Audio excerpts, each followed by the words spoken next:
పసుపు పండుగ అనే కార్యక్రమం లాగా కార్యక్రమం అంటే పసుపు పండుగ కార్యక్రమం జరుగుతుంది కనుక మా ఈ కష్ట పరిధిలో 9 ఊళ్ళు జనం ఇక్కడ పార్టీ ఆఫీసులో పాల్గొనడం జరిగింది. మొత్తం అందరూ కూడా పండుగ వాతావరణంలో ఇక్కడ జరుపుకోవడం జరిగింది. అక్కడ నుంచి చంద్రబాబు నాయుడు గారు లైవ్ ఇస్తూ అక్కడ జరిగే కార్యక్రమాలన్నీ ప్రజలందరికీ వివరించడం జరిగింది.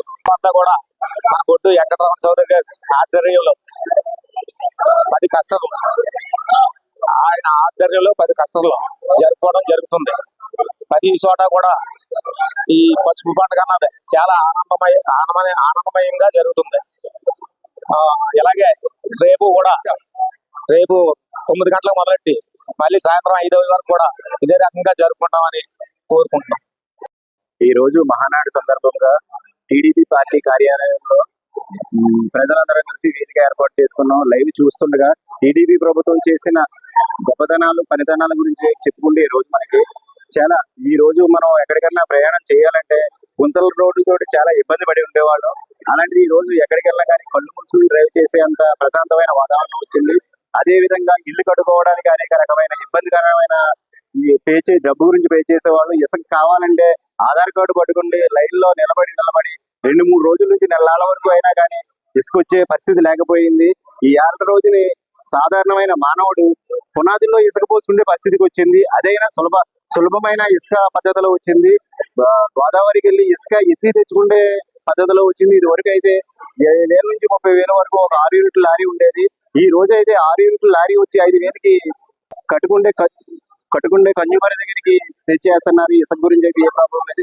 ప్రభుత్వం చాలా మంచితనంగా ప్రభుత్వం చాలా బాగా పనిచేస్తుందని కులమతాలకు అతీతంగా మహానాడు జరుపుకుంటున్నాం.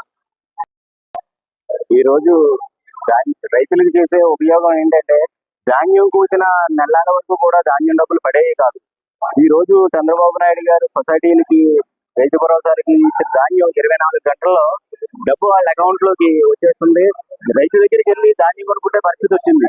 ఇది వరకు ప్రభుత్వాలు అయితే నెలల తరబడినా కానీ రైతులకి డబ్బు మాత్రం చేరుకునేది కాదు.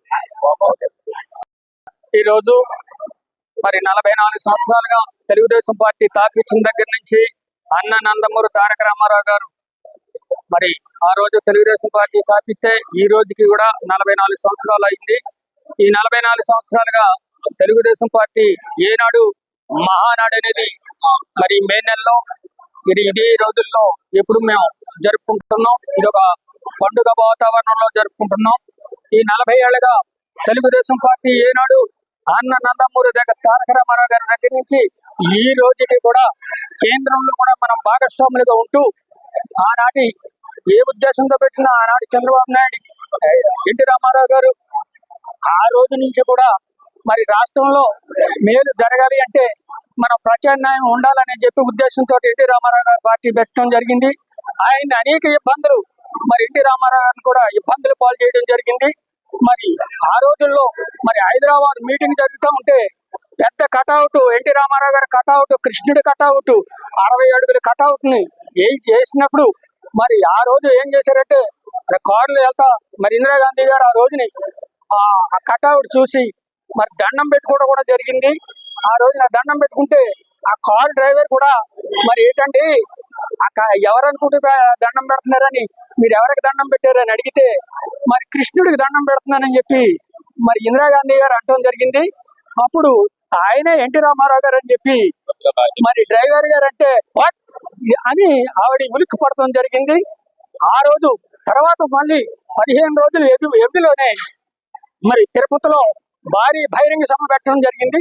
ఆ భారీ బహిరంగ సభకు మరి పెద్ద ఎత్తున కాంగ్రెస్ వాళ్ళంతా కూడా భారీ బహిరంగ సభ ఇందిరాగాంధీ పెట్టినప్పుడు ఎక్కడికక్కడ మరి వేల మందిని వాళ్ళు తరలించి అక్కడ పెడితే మరి ఎన్టీ రామారావు గారికి అనుమతి ఇవ్వలేదు. ఆ రోజుని రామారావు గారికి మీటింగ్ అనుమతి ఇవ్వకపోతే ఆయన రోడ్ షో చేస్తూ ఉంటే మరి సరిగ్గా 3-4 ప్రాంతంలో మరి రోడ్ షోకి వెళ్తా ఉంటే ఈ మీటింగ్కి వచ్చిన జనం అంతా కూడా కుర్చీలోంచి లెగిసి మరి ఎన్టీ రామారావు గారు రోడ్ షోకి వెళ్ళిపోయినప్పుడు ఆవిడ జడిసి మరి రాష్ట్ర ప్రభుత్వం ఎన్నికలు ఎనాక్ట్ చేసిన తర్వాత మరి పోస్ట్ పోన్ చేసేసింది.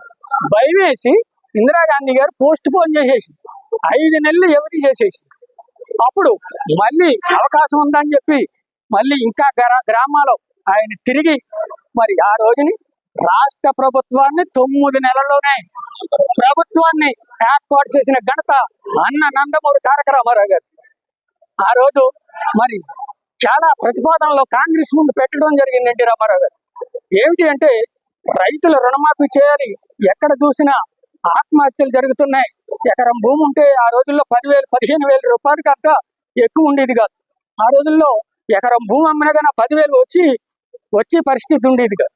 అప్పుడు ఈ ప్రతిపాదన అంతా కూడా ఇందిరాగాంధీ గారి దగ్గర ఎన్టీ రామారావు గారు పెడితే కాంగ్రెస్ అంగీకరించకపోగా మరి ఇక్కడ మన రాష్ట్రంలోనే కాదు కేంద్రంలో గద్దె దింపితే తప్ప మరి భారతదేశంలో న్యాయం జరగదని చెప్పి ఎన్టీ రామారావు గారు అప్పుడు నేషనల్ ఫ్రంట్ తయారు చేసి మరి కాంగ్రెస్ వ్యతిరేక శక్తులన్నింటినీ కూడా ఒక తాటిపైకి తెచ్చి ఆ కాంగ్రెస్ కి అధ్యక్షుడిగా ఎవరు ఉండాలని అనుకున్నప్పుడు మరి ఎన్టీ రామారావు గారిని భారతదేశంలో కాంగ్రెస్ వ్యతిరేక శక్తులన్నింటినీ ఏకమయ్యి ఒక నేషనల్ ఫ్రంట్ కి అధ్యక్షుడిని చేసిన ఘనత కూడా ఎన్టీ రామారావు గారు. ఎన్టీ రామారావు గారు అధ్యక్షుడైన తర్వాత ఎన్నికల ప్రచారానికి వెళ్తే మరి కొన్ని రాష్ట్రాల్లో ఎన్నికలు జరిగినా కానీ ఎన్టీ రామారావు గారు కాంగ్రెస్ వ్యతిరేక పార్టీల తరఫున ప్రచారం చేసి ఆ రోజున కేంద్రంలో కాంగ్రెస్ ని గద్దె దింపిన ఘనత మరో రోజున పశ్చిమ బెంగాల్ నుంచి జ్యోతిబాసుని ప్రధానిగా ఎన్నుకోవాలనుకున్నాడు. అయితే జ్యోతిబాసు అంగీకరించకపోగా అప్పుడు విపి సింగ్ ని ప్రధానమంత్రిని చేసిన ఘనత ఒక్క నందమూరి తారక రామారావు గారికి దక్కింది.